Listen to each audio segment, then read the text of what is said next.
emergency for the first time in about... This is Jim, and Receiving this message.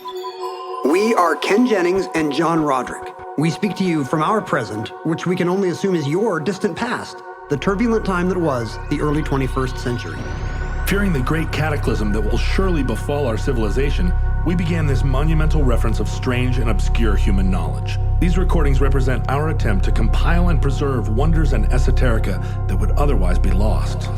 So whether you're listening from an advanced civilization or have just reinvented the technology to decrypt our transmissions, this is our legacy to you. This is our time capsule. This is the Omnibus.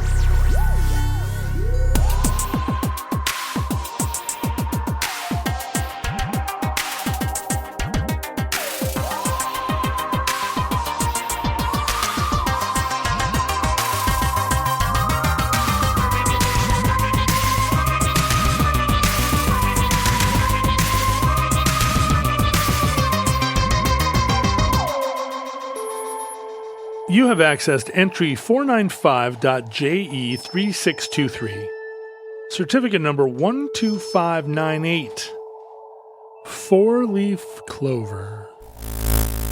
Uh-oh, those kids are after me, Lucky Charm. You seem charmed. Well, I'm looking over a 4-leaf clover that I overlooked before. We used to sing that song in first grade. Yeah. But the lyrics don't make sense. One is for sunshine, the second for rain. The third is for flowers that bloom in the spring? Mm-hmm. Wait, are those the leaves? The first leaf is for sunshine. Yeah, the second for rain. The third leaf of a clover is for other flowers elsewhere? That's right. And what's the fourth one? Does the song ever say? I guess not. It's about a 3-leafed clover. Maybe the fourth leaf is all of the things that the first 3 leaves represent. I don't understand why is the fourth leaf ever mentioned? Because there is something about somebody I adore. You know, this is the conspiracy. Oh, no need explaining. The one remaining is somebody I adore. Of course. So the 4 leaves represent the 4 most important things. Sunshine, rain, other flowers. And your crush. And your crush. What a convenient flower to have, or a convenient plant to have all 4 of those things in one place. But it's part of the larger school of tearing the leaves off of flowers as a profession of your love for somebody. Oh, you think it's he loves me not kind of It has to be, right? Well, what does that mean? You pull the first leaf off and then you get sunshine, you pull 2 leaves off and you get rain? I don't know how the game would work. Maybe you start with the one for your love, and then when it's sunny, you pull the other one off. I don't know how all this elementary school sorcery works. It's been a long time. Why were we singing all these like 1940s songs? Well, it's better than the 1640 songs we were singing about kings being beheaded. We didn't even know that's what they were doing. Here's a version that says its third is the roses that grow in the lane. Now, at least that rhymes with rain. Roses. Which is better than flowers that bloom in the spring. Well, and also roses. If you're going to pick a flower. Why would clover represent roses? Why would a single leaf of a clover represent a totally other species of flowering plant? Look, I think you're putting too much thought into this. Have you ever had a good luck charm? Like something you carried around, some talismanic property or... For when I was on my walk, it's been a long time since I mentioned my long walk across Europe. Yeah, it's been maybe 10 minutes. Yeah. I actually had a little gram of silver in the shape of a bar of silver, in the shape of what you would normally, it would be an ounce. A little tiny ingot. Littlest ingot. It was a little ingot that I had that I kept in case I needed some hard currency. And then many, many months later... Is that true? Do you think somebody would have said, a gram of silver? I'll give you euro for that. Well, yes. Deutschmarks or whatever it was. I did think that. And then I was in Romania. I was out of money. I was in the mountains. I came upon like a work camp. Sun was going down. I was way up at altitude. There was a work camp up there that was building trail or something. I said to the foreman, "Can I bunk with you tonight? Can I have some food? Can I bunk with you?" And he said, "You can for, 50 Romanian lei," which equaled $7. So you're going to have a Romanian lei? I was going to have a Romanian lei. And I searched my pockets for my ingot, which would have been which would have more than covered my 50 lei charge, and I couldn't find it. I looked everywhere. It's not a very good lucky charm. I couldn't find it. And then later on, after, and I ended up making some deal with the devil in order to... We don't need to know what happened between you two. Get a bowl of slop and a bunk. But later, I found the ingot on my person exactly where I expected to find it. It was just, it had dematerialized for the 20 minutes that I desperately needed it. That's like an unlucky charm. It was pretty unlucky. Unless it was protecting you, unless, they would have rolled you or something had they known you were carrying so much precious metal. No, I mean, they were mostly honest men. Isn't a gram... I'm looking at the value of silver. This can't have been 1 gram. This says a gram of silver is worth 85 cents. Oh, well, yeah, maybe I was trying to bamboozle these guys. Plus, it would be tiny, a gram of silver. It was pretty tiny. Like a gram is like a piece of popcorn weighs a gram. How much is... Do you think it could be like... maybe it was 1 ounce of silver. That's what it is. That probably makes more sense. You were converting to Europe because you were doing your Romanian lei. Yeah, no, it was 1 ounce of silver. No, it wasn't. It was a gram. I swear to you, it was a gram, because an ounce of silver would be a substantial... It was a tiny thing that was meant to... A troy ounce is about 30 grams, which would be, $25 today. Yeah, it was meant to, maybe it was 5 grams. I like that you have some backup currency, but it turns out it's worth 85 cents. It's Might have been 5 grams. It's like parents that are keeping all their copies of Spawn #1 to put their kids through college. They do make little 5-gram silver bars. So I don't know if you understand what a lucky charm is. You were just carrying around money. Yeah, I'm not sure I do. Like, are you talking about a rabbit's foot or something? Or a lucky charm. Yeah, I mean, it could be something like a rabbit's foot that actually becomes like a tick. Something you can worry with your. But this all feels like voodoo. Did you ever have one of these? No, not really. I mean, I'm trying to think what the closest thing is. I still wear this old Mickey Mouse watch that I got as a high school graduation present, although it's been through many iterations now. Right. But I don't know if that counts as I don't think it has any powers. I'm just too lazy to pick out a new watch. Yeah, it's which is a little different. Do you have anything in your life where when you finally lost it, you were dismayed, but you probably didn't feel like your luck had gone? I left the original watch. I left in movie theater in Linwood, Washington, which is now a Kohl's, where I saw Courage Under Fire in the mid 90s. Why would you have taken your watch off? I think it slipped. Have I told this story before? I think the band had broken, so it was just sitting in my pocket during the movie, and then it slipped out. Lost in the depths of the chair. I had a Spyderco knife that I carried with me for many years, and it slipped off. It slipped out of my pocket on the beach in Marseille, and I realized I'd done it. Because I always touched it. I always had my hand on it. That's kind of like a amulet then, if you're... And I walked 100 yards away and put my hand on my pocket and it wasn't there. I realized it had slipped out. I ran back and spent 15 minutes digging in the sand. Never found it. I guess today we all have a cell phone for that purpose. The thing that you're constantly touching to make sure it's still there. You would feel unnerved if it suddenly disappeared. I remember the folks at Jeopardy just being desperate to have material for those awful little mini contestant interviews. And they wanted to know if you had a lucky charm. They were like, tell us what your lucky charm is. And I was like, okay, but I just invented a lucky charm. I took, I think maybe my son had a little stuffed Totoro, like that could have been a keychain, but it had never actually had keys on it.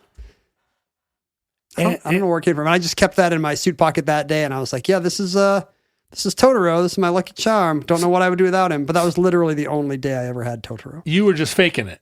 Yeah, it's okay to lie to Alex Trebek. Sure. Do you think that Alex had a lucky charm? He strikes me as an eminently practical person of such honest working class stock that he would consider it an affectation to have a lucky charm. Yes, I believe he would. He would say his lucky charm is, hard work or whole grain bread or something. Yes, hard work and whole grain bread. Probably. I'm speculating because he's not with us anymore, but probably. No, so I've never had a lucky charm, and I don't. I guess I understand the attraction of having this thing that's always with you, but we have car keys and stuff now for that. it requires a belief in some other. It requires that you and a very specific odd belief, not just that there's a deity somewhere in the sky watching over us, but also that somehow the universe has imbued this particular part of a rabbit with power over some particular part of your life. Is it cultural? I mean, in China, our Lucky Charms, their favorite. Yeah, if you buy the cereal, it's just cereal. different stuff. Red dragons. Oh, it goes and go to. There it is, right? Aren't there cultures that have luck? Yeah, I think imbued in. I think things? China actually is an example of a culture where luck is, the idea of luck as a force is more powerful in daily life and really would influence how you lay out your living room or the license plate number you want for your car. The number 8 being in high demand because it's right. a luckier, it's a homophone for a lucky character of some kind. When good things happen to me, I'm always very suspicious of them, and when bad things happen, I assume they're my fault. So I never exactly. Yeah, luck doesn't play. And I'm the opposite. When something good happens to me, I assume I earned it. That's the American way. I know that about you. Yes. No, in all seriousness, I am a big believer in luck. Making your own luck. No, just in how you can see in your own life. Like, my life changed on such a weird fluke of fate that I'm a stronger believer than anyone in. Whatever the opposite of meritocracy is. Just not the fact really a fluke of fate. You did know all that weird stuff. Yeah, but I didn't know like 75 times as much as some guy that won one game. Like I just happened to had a lot of breaks go my way. Oh, I see. Exactly. That's the mistake people make. Like, good for you earning all that instead of doing something stupid like being on Fear Factor or what. Like instead of reality TV, you actually earned it. And I always have to push back against that. Say, no. They made us eat centipedes on Jeopardy too. It's crazy. It was just not on the screen. During all the breaks, Alex is like, eat these mealworms. I think he's a Klingon. There is what do I think of as luck playing a role? No, I just think of it as chance or happenstance, but I do knock on wood. Oh, really? But I feel like knocking on wood is just, it's like a folk. That's more like a social thing where you're like, I don't want to sound too full of myself, so I'll just say, if all goes well. Well, it's another version of inshallah. Yes. It's just sort of like, oh, well, let's not curse that. But you don't believe in Allah, so you just say inch. Inchworm. What if that was your new catchphrase? I believe in Allah, but only in this one context, that if you mock him by predicting the future, he will smite you. But in all other respects, I don't practice a religion. Just that one. You believe he doesn't exist, or he exists, but he only intercedes if you mock him. If you mock him by predicting the future. That would be the kind of God I was. Yeah. Pretty checked out. Right. But if somebody says something mean about me online, suddenly I'm like, dear sir. Speaking of Jeopardy mini interviews, when I was guest hosting. This is your walk across Europe, by the way. Oh, I get a lot of flack for it. Has it been 10 minutes since I mentioned the fact that I was on a game show? I had totally forgotten this, but I guess one of the contestants had a story that he had a collection of... Ken Jennings voodoo dolls? Yeah. No, hundreds of 4-leaf clovers. Oh. And I was, very charmed by this because my whole life, I've never found a 4-leaf clover to the degree that I kind of think it's a conspiracy theory. I also have never found one. I looked for them passionately when I was a kid. So much clover up here. Never found a 4-leaf clover, and also started to doubt their existence. And we used to, I don't know if you ever did this. My mom said, clover is edible, which is true. Right. It's a legume. It's like a bean or a pea. So you can eat the shoots just like pea greens, but you can, we used to take out the little pinkish purple things of the blooms, and you could kind of suck some of the nectar out of them, or we thought we were. Right. And so I spent a lot of my childhood looking at clover. Yeah, and as you say, clover. It's everywhere. Everywhere. And I never saw a single one. So if there's I think we've talked before about the conspiracy theories that we actually believe. Like I believe that applause meters at stadiums are fake, and that those coin flattening machines are all preloaded with flattened coins. I believe the children are our future. You believe that the first moon landing was real, but all the others were fake. I believe every other moon landing was fake. The even-numbered moon landings were all fake. No, No, but so I'd be perfectly prepared to believe that 4-leaf clovers are not real. I've never seen one. And I said that to this gentleman on the show, like, what's your secret? I've never found a single one. And I just got a bunch of mail from Jeopardy, mostly nice older ladies named Carol saying, they're very real. It was mostly just, we wish you all the best. We miss Alex. But a guy named Roy with no return address, so I can't thank him, sent me a note about how he's got a collection of hundreds of 4-leaf clovers, and enough that he could share some of his bounty with me. Let me see that. Whoa! So here's some in a Mylar. Some of those are gigantic. Envelope. Gigantic. And here's this is how you certify. This is how you certify it. Here's a picture he took of the clover in the wild. He's got documentation with the date, and then inside on a card, with the date. This was found June 4th of last year at 1:32 p.m. Okay. And then he's got the clover itself pressed between two cards. He's got a whole system. How rad is that?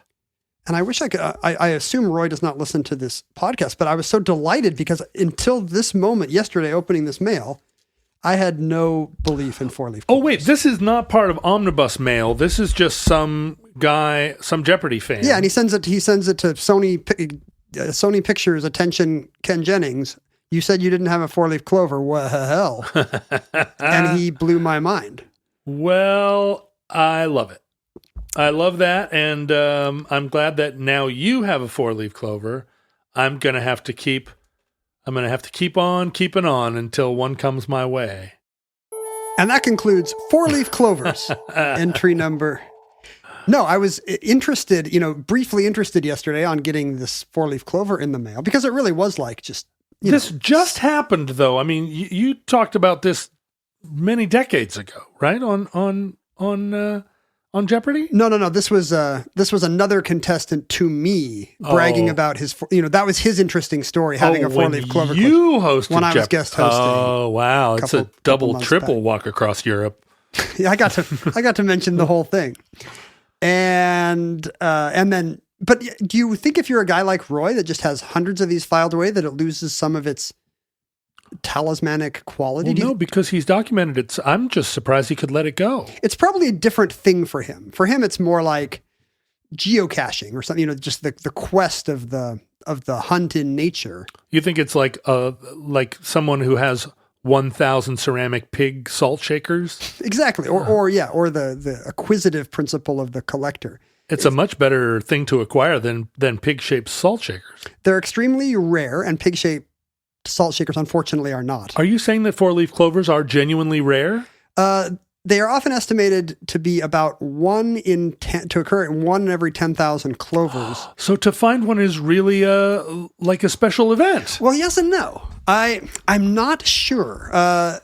The estimate of 1 in 10,000 is actually a little bit high. They are more common than that. There has been a kind of a mass, what do you call it?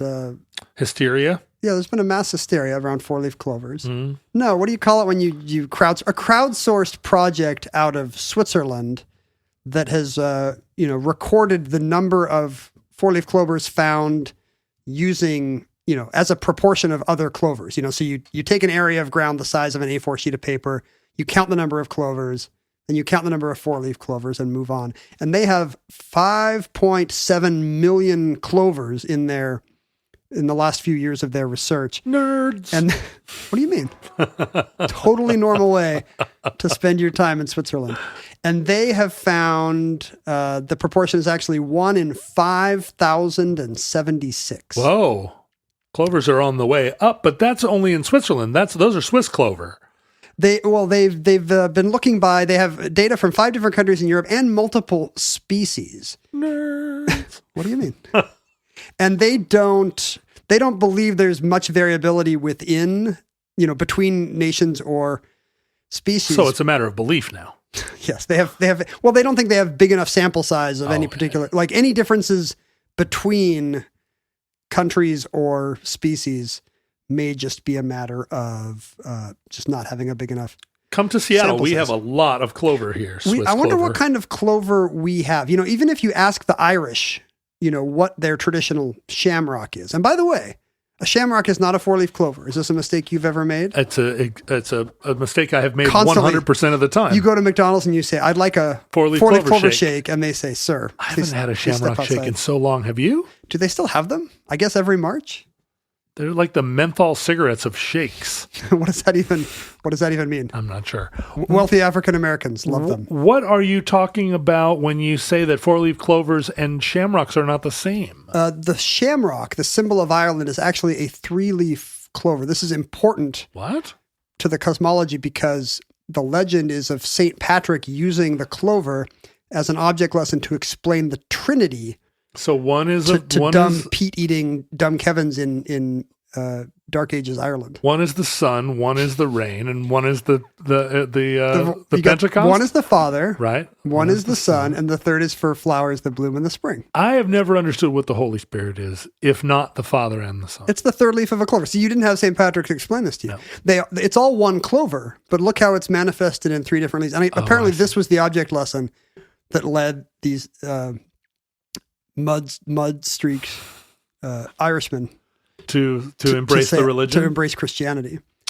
Yeah, but there's no kissing, and you would think that there'd be kissing in this story. Wait, you think they'd kiss the clover? They kiss No, each other? there'd be a four-leaf clover, and the fourth one would be for kissing. Oh, see, maybe that's what he did. He found a four-leaf clover, and he's like, "Uh-oh, we're not having any of that kissing here in Ireland."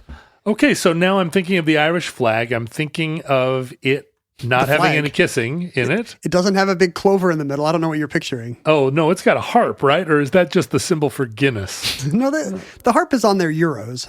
The Celtic harp is a national symbol. Right. Their flag is just an orange stripe and a white stripe and a green stripe. It's one of those free of all flags. clovers of any count.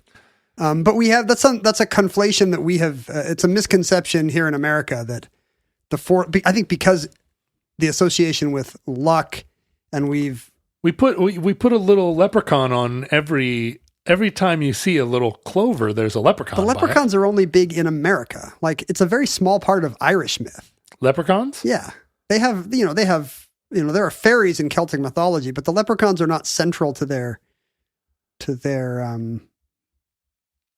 iconography. I'm always chasing them out of my garden. They're like, oh, gosh, we go. If you're seeing leprechauns in your garden. Yes. Well, gnomes, actually. A lot more gnomes than leprechauns. Are they all just standing still?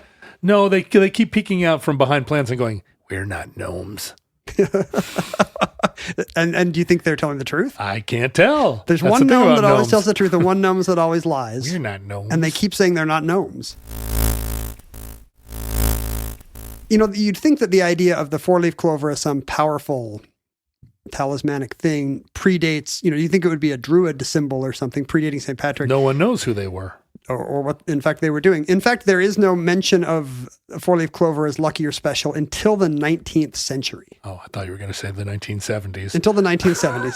I was going to say, wow. The happy face sticker and the four-leaf clover were invented by the same man. Wow, talk about gaslighting. No, in 1869, there's a mention to sorceresses collecting a four-leafed clover. I think just because of its rarity, there'd be some implication that it had some special destiny or powers. But this is some Aleister Crowley, like Led Zeppelin lyric stuff. Yeah, I think it's more like the fairies, the fair folk in the garden. Maybe spiritualism is an influence. I'm clicking my Dr. Pepper bottle. I was wondering what that sound was. Are you disturbed by that? No, I was just like, do you like are it? Those gnomes? Is it ASMR? Like, we're not gnomes.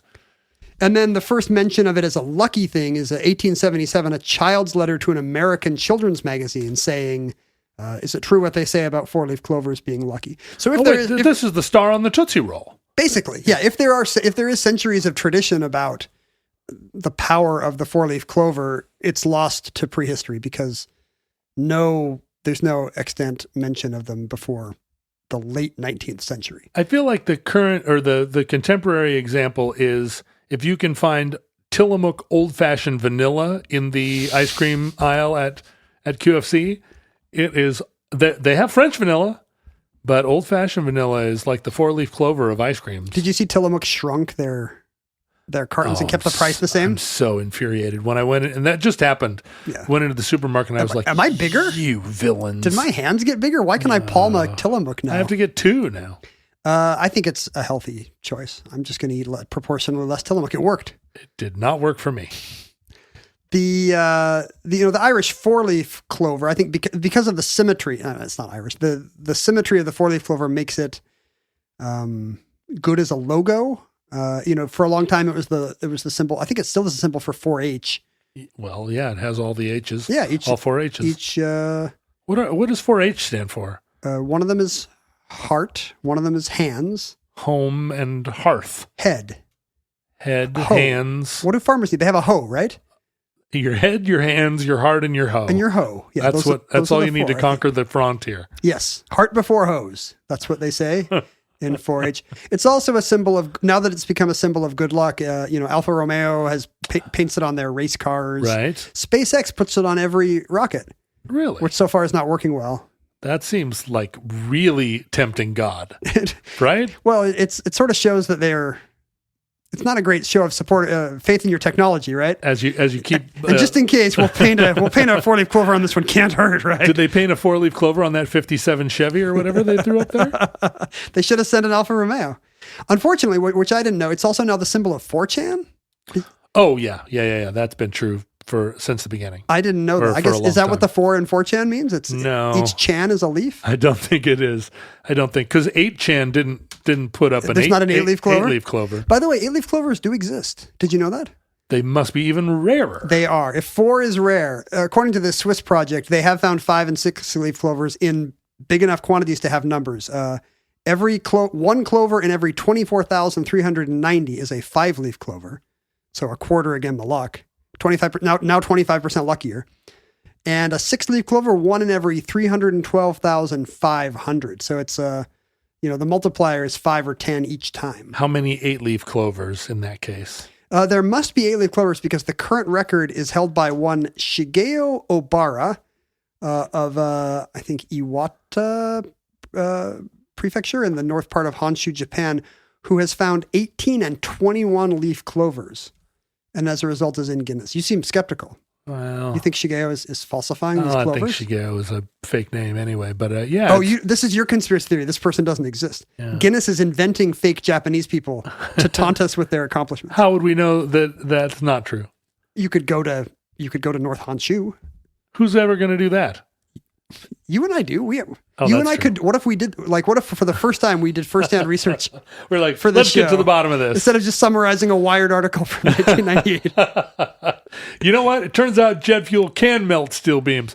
Yeah, what we need to do is be like the next iteration of MythBusters. The 3-leaf clover is a symbol, and I didn't know this of unfortunately of the Aryan Brotherhood in jail. That's a tattoo you get if you want to demonstrate your white power loyalty. They have so many different tattoos that are associated with white power. Why are they co-opting every single symbol? Can't we just have one cartoon frog that's just fun? Yeah, right. Or my darn Hawaiian shirts, my aloha got taken by these guys. Although I noticed that fell out of favor. I'm back to wearing aloha shirts and nobody's yelling at me anymore. I love the Seoul Olympics, so I want to wear 88 on all my articles of clothing. Right. And I can't do it anymore. Can't do it. It's been canceled. It has been canceled. There's no number between 87 and 89 now. All those 89-story buildings now just leap up to 90. I wonder if that's going to start happening. I mean, 88 is more verboten now than 13. Yeah, but this is all. You know how I know this? You can't bet $88 on Jeopardy anymore. Oh, really? Yeah, they don't. They had somebody bet the Nazi number accidentally, like it was maybe his anniversary was September 8th or something. Wait, I did that wrong. August 8th or something. And then they got a bunch of letters being like, "Hey, what was with that Nazi on Jeopardy?" I feel like it's one of those things that is a really big deal among a very small and vocal group of people, and it's not actually because most people don't know. No one's even going to care, right?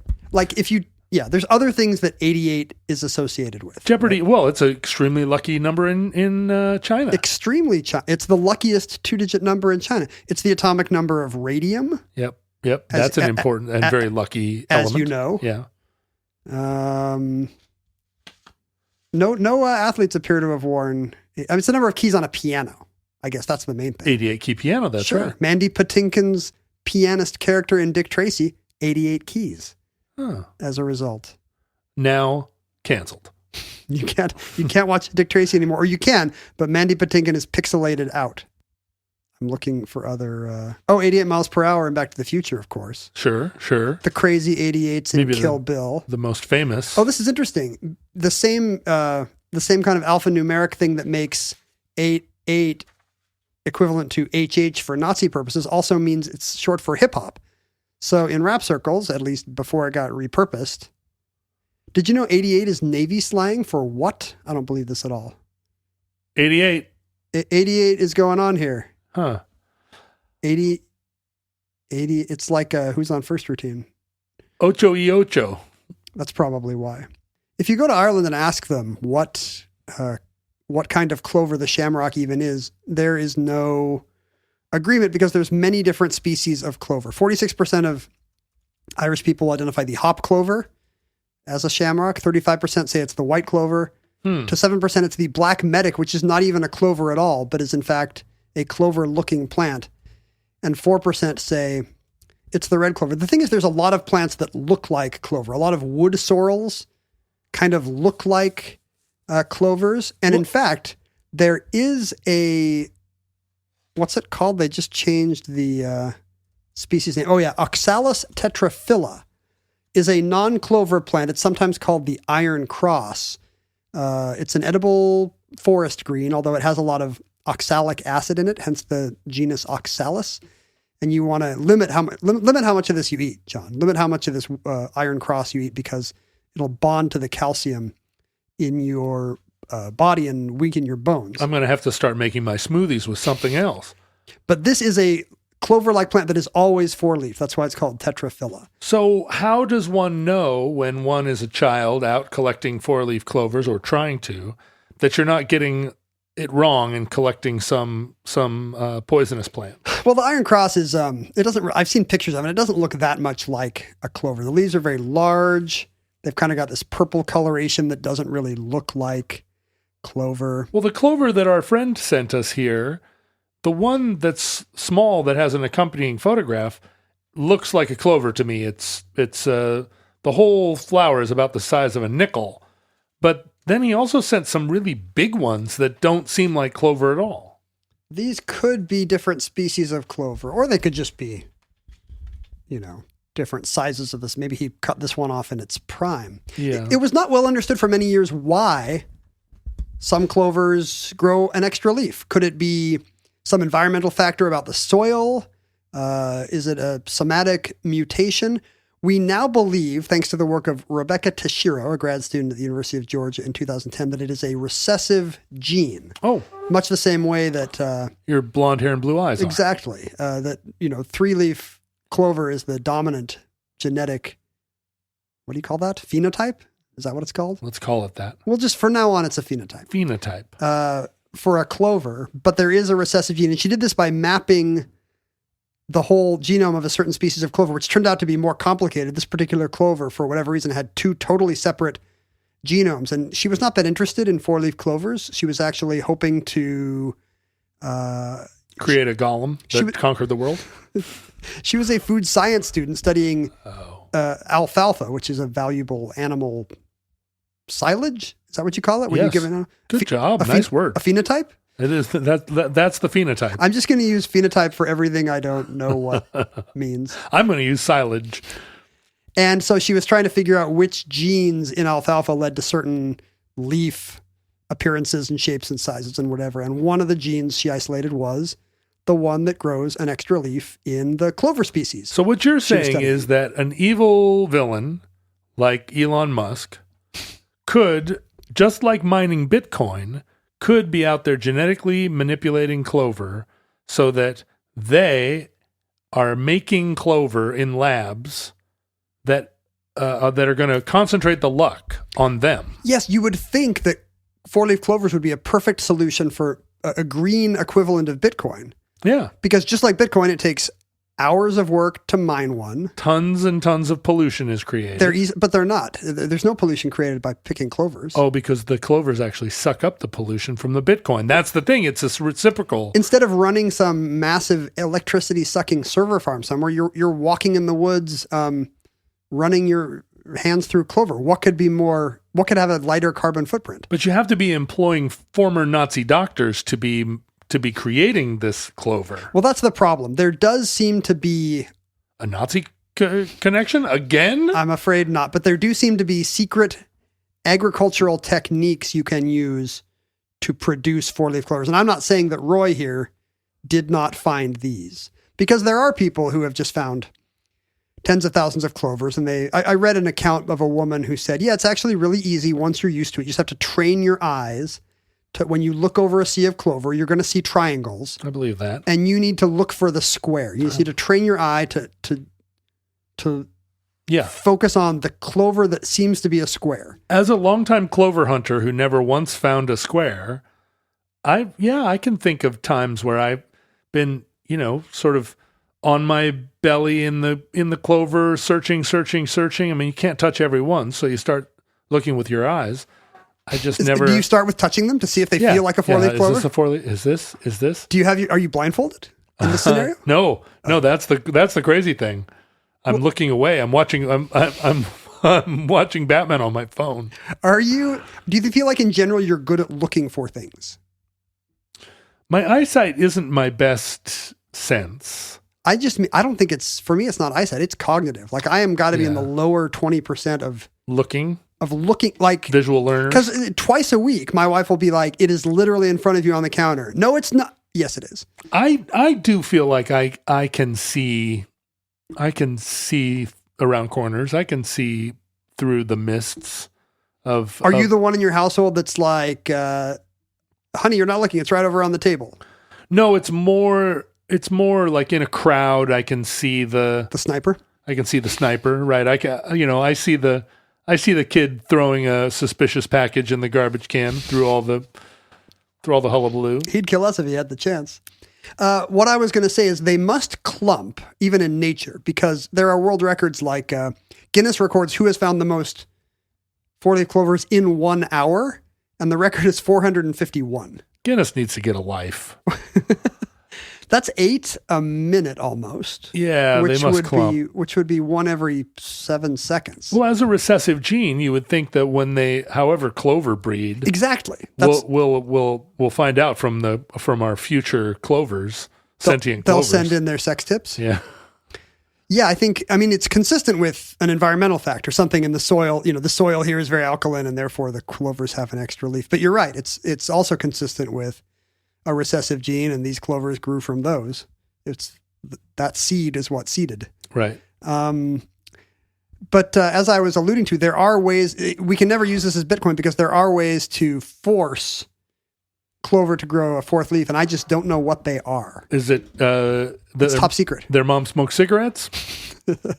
There is a farm called the Clover Specialty Company outside of St. Petersburg, Florida, that grows Dutch clovers with an incredibly high hit rate of 4-leaf clovers. And they, of course, embed them in lucite and sell keychains and stuff. That's what they're in the business of doing. Oh, sure. That's smart. It's like up in Alaska where they spray some fixative on moose turds and sell them as keychains. Oh, really? Is that a thing? Yeah, afraid so. I thought you were going to say they encase mooses in lucite. No, they encase them in moosite. It'd be much harder to sell.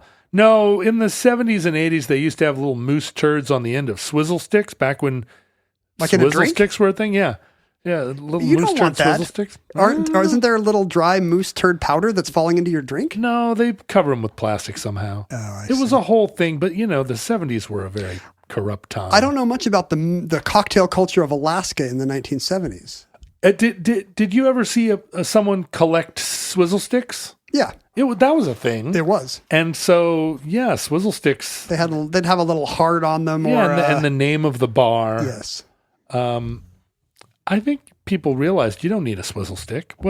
How hard is it to drink a drink that isn't mixed? I mean, by the very act of making a drink mixes it. You'd think that's the bartender's job. Yeah, right, exactly. Bartender mixes it with their finger. Is it going to stay? Is it going to unmix? Do mixed drinks separate due to density? They must over the course of hours, but not in the time that any good alcoholic's going to drink not it. in Alaska. Exactly. Like how long is it going to take an Alaskan to drink their gin and tonic? Or not long. Invent the name of a fictional 70s Alaskan cocktail for me. Like I go up to the bar and I order I order a Kodiak bear. Kodiak bear. No, you get a beaver gland. Yeah. I'll have 2 beaver glands and a duck fart. The farm in St. Petersburg, Florida is now run by a family called Safco that inherited it from... Fake name. Totally fake name. What if it's not? What if it's like some totally common Lebanese name and now you just sound racist? Oh, right. Safco. Oops. Sorry, Lebanese. Or whoever. Romanians. No, it's not a Romanian name. You would know. It's not Carpathia. No, it's not. If it was Ceausescu Safco. The farm in St. Petersburg, or outside St. Petersburg, I think it's Gulfport, Florida, was founded by some guy who was a radio operator in the Panama Canal Zone in the 30s. He founded his own town? You could still found towns? No, he founded a farm. Oh, a farm. Okay. He didn't found all of Gulfport, Florida. You can still found farms, though, John. Follow your dream. Well, I think in Alaska you can found a town if you're really serious about it. I think you can found a town anywhere. Not in Seattle. I think I tried on Capitol Hill, like the town of John. This is the occupied zone. Right. John Roderick occupied. What did the P stand for? I mean, my occupied zone was right there. The town of John was right on 11th between Pike and Pine. When I was a kid living up in Edmonds, we always used to marvel at Perrinville because my mom had once met Mr. Perrin, Old Man Perrin, the guy who had tried to start up this little, and today it's just a kind of a desolate strip mall. I used to go to a dentist there. Yeah. But at the time we were like, you knew the guy that founded a town? And this town is just this one parking lot? But you're right, it didn't catch on. It's not a municipality. It doesn't have a post office. No, this guy in Central America in the Panama Canal Zone in the 30s doing radio work for the government had come up with just as a amateur botanist or agronomist, had come up with a technique to grow 4-leaf clovers. Oh. He went back to Florida and planted fields of them. When he retired, he passed along the secret to the Safcos, who tell no one. Uh-huh. And they have a secret way of propagating Dutch clover in such a way that it produces a remarkable number of 4-leaf clover. So if we ever do go to clovers as a Bitcoin-like currency, the Safcos will control the world economy. Right. They'll be the Sam Waltons of this world. Speaking of Guinness having too much time, the most prestigious Guinness record is who has the biggest collection overall of 4-leaf clovers or 4-leaf clover. How many pages are devoted just to 4-leaf clovers in the Guinness Book of World Records? It's now the entire book. They got rid of unicycling and that guy that eats the car. And now it's just records related to 4-leaf clovers. Okay, so the greatest number of 4-leaf clovers is what we're talking about now. Collected lifetime. And this was their most prestigious award, obviously, because you want to recognize the stamina of the lifetime achievement. Yeah, you get a very tall trophy. I mean, collecting 450 an hour is great, but then you could just knock off for the day. Sure, you could retire from the whole career. You could never see a clover again. But that feels like a good record, though. Like retire on top. The greatest number of clovers collected in an hour. Yeah, but who's going to be remembered? Mic drop. It's going to be,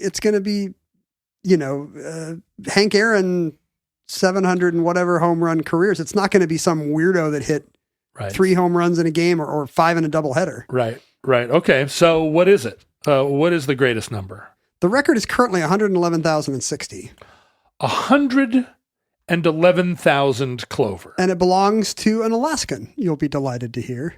Go on. But there was some drama. For many years, the award was not held by, or the record was not held by our gentleman from the Kenai Peninsula. Am I saying that right? You are. Edward Martin Sr. No. The record was long held by a George Kaminsky of Pennsylvania.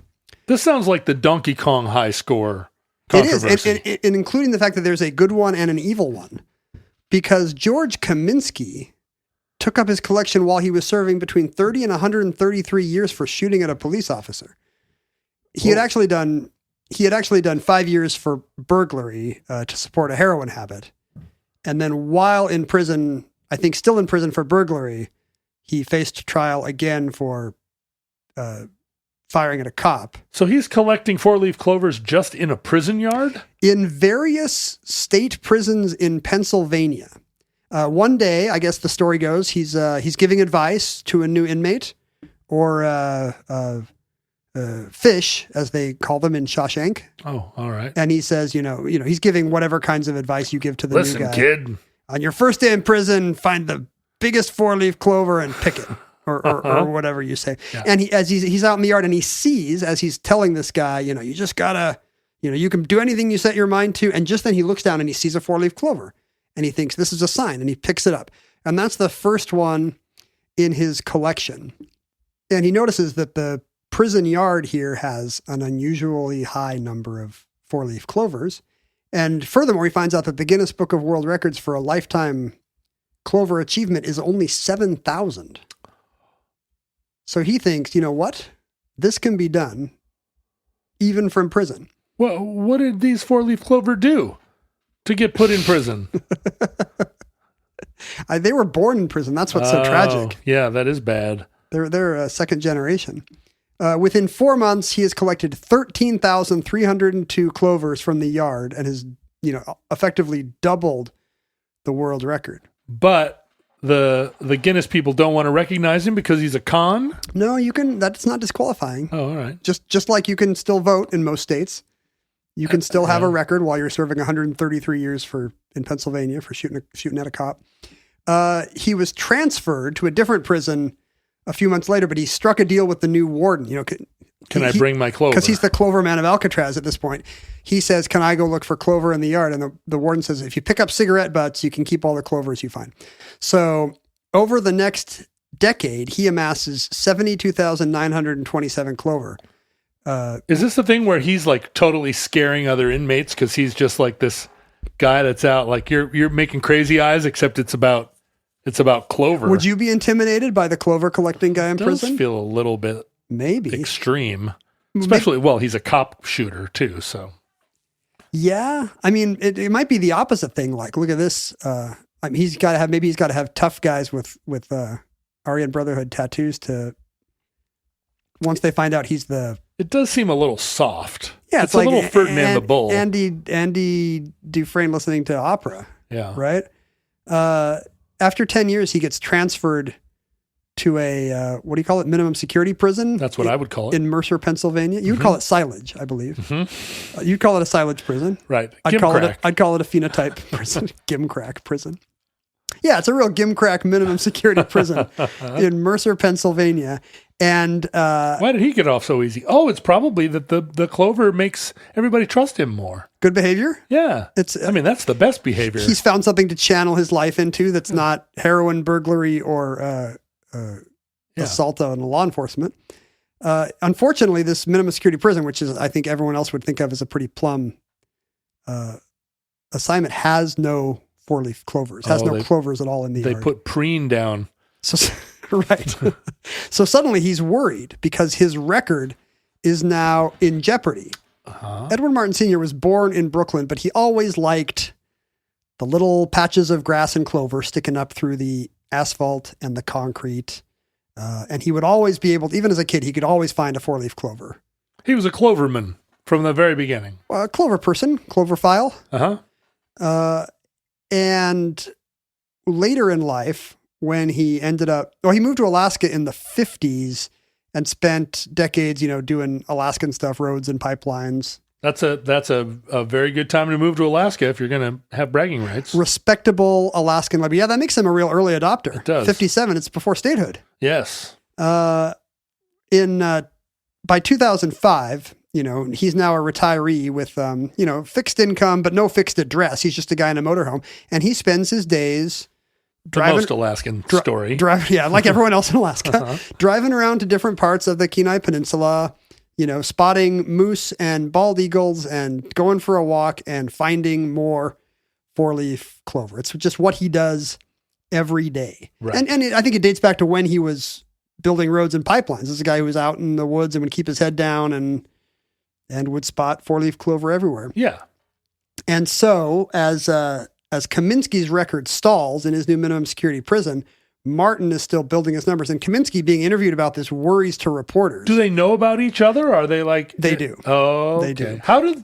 I mean, Because Kaminsky gets news coverage. I mean, it's a great story that this guy has the world's biggest 4-leaf clover collection. He got it all from prison yards. Right. So the Alaskan guy is like, oh, really? Yeah, and Kaminsky, of course, would grouse to the papers. That guy's got the whole world. I have 2 or 3 acres. Like he's got a much higher degree of difficulty. Yeah, sure. And later he starts to say, hey, my record is now in danger, but if Guinness would just let me go to my sister's house, I've got, 8,000 more 4-leaf clovers on cards in a filing cabinet. If they would just certify those, and they won't.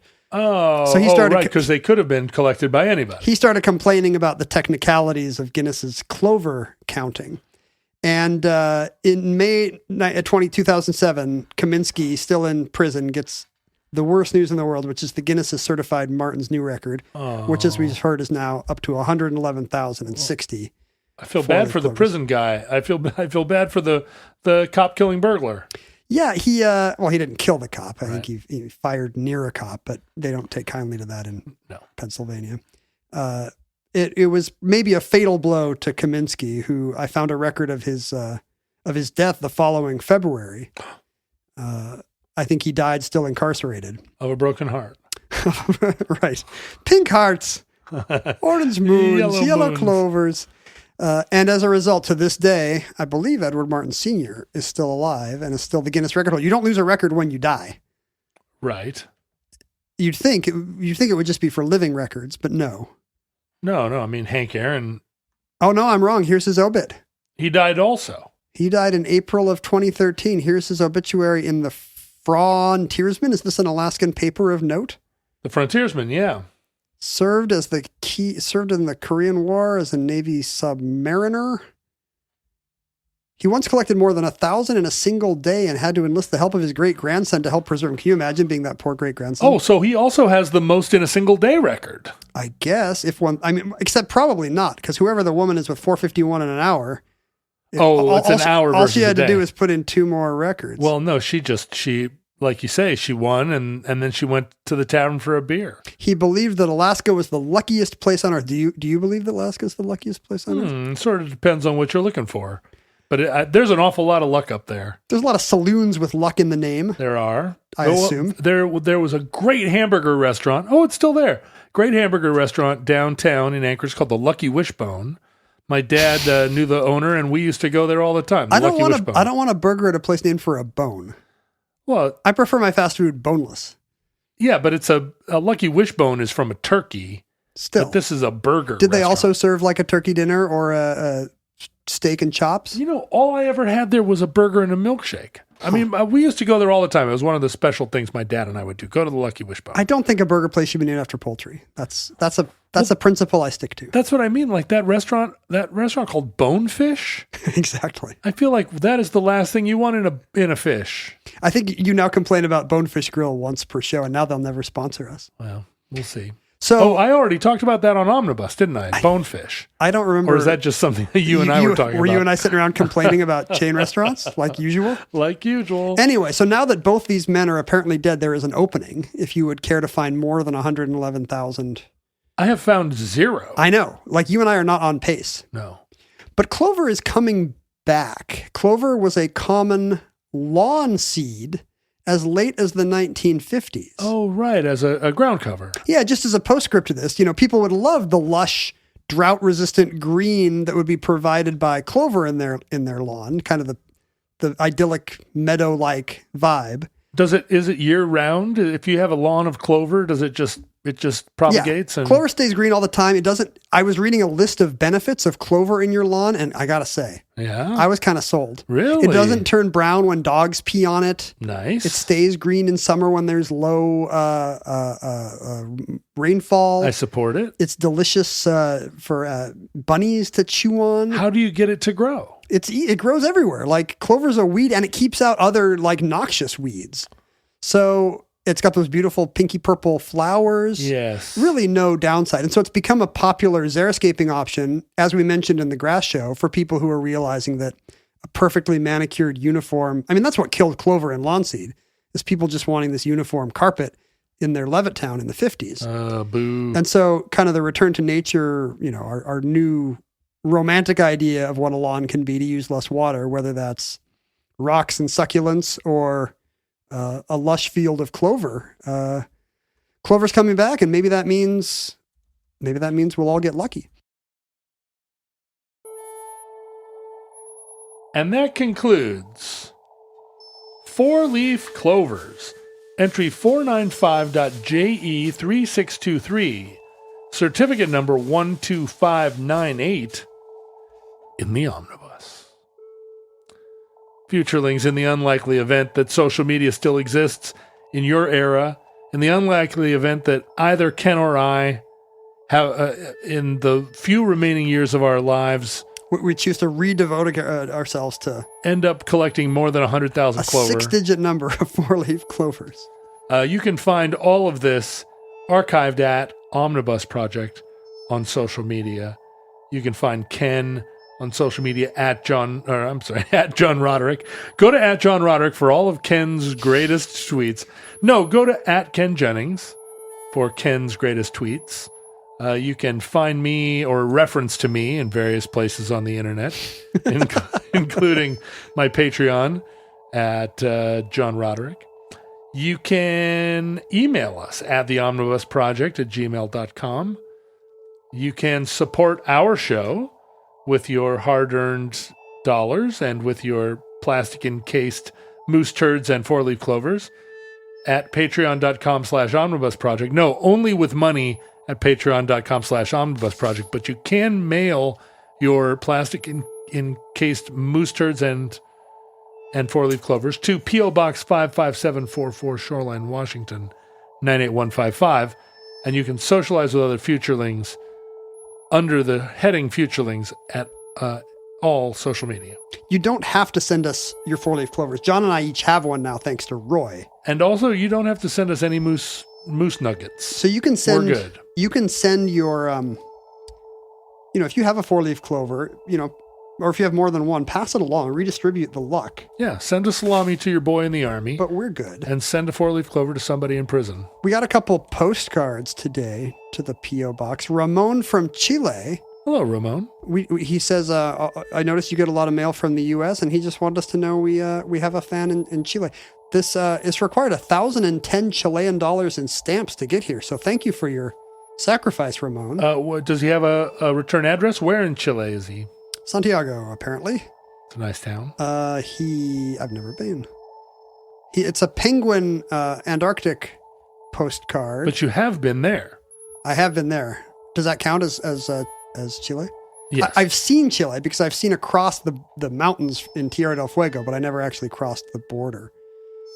He wanted to shout out Jim at Tamerlane Blog for turning him on to Omnibus. Thanks, Ramon. Right on. And right on, Jim. And here's a postcard. I don't understand this. The theme is the Discourse Pen Pal group to send postcards to my pen pals. Is that a thing? Oh, yeah. The Discourse group, I think over at patreon.com/John Roderick, they initiated a, hey, everybody send postcards to one another. And somebody must have rolled the dice and gotten Omnibus. I can't read their name. It starts with a D. Maybe a Don or a Dave. Is it D's nuts? But yeah, I can see why he didn't want to write out his full name. He or she says, even though I know you're a minimalist when it comes to PJs. Is it Dawn, D-A-W-N? I don't know if it is or not. No. We have heard from Dawn before. Yeah. This is just a D and a squiggle. But it's somebody who is sending you a postcard that's an ad for, like a 50s era ad for pre-shrunk pajamas. How do you know it's to me? Are you sure it's not to us both? No, this is addressed to you. I'm just reading your mail. Oh, thanks. Thanks, bro. So there you go. But thank you. Thank you for sending us those many things. Listeners, from our vantage point in your distant past, we have no idea how long our civilization survived. We hope and pray that no catastrophe is imminent, and in fact that it never comes. But if the worst comes soon, this recording, like all our recordings, may be our final word. But what a light, cheery final entry that would be. Yeah, that would be fun. If we just went out on 4-leaf clovers and then the bombs fell. But if Providence allows, we hope to be back with you soon for another entry in the Omnibus.